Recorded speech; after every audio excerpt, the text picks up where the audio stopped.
Okay guys, this is our recipe for today. It's ito. May nilarang ito guys.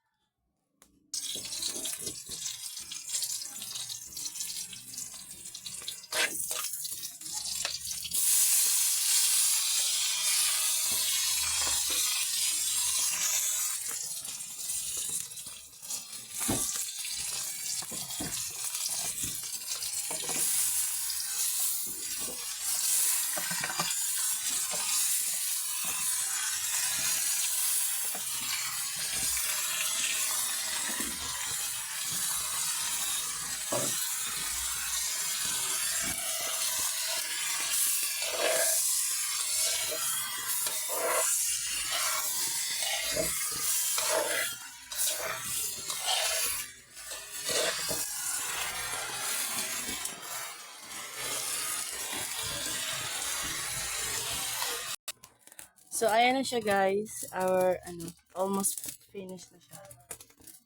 So that's it guys. Hi, that's it guys. So bye-bye na guys kasi guys, lutuin natin siya. Yan lang. Bye. Kain na tayo maya guys ha.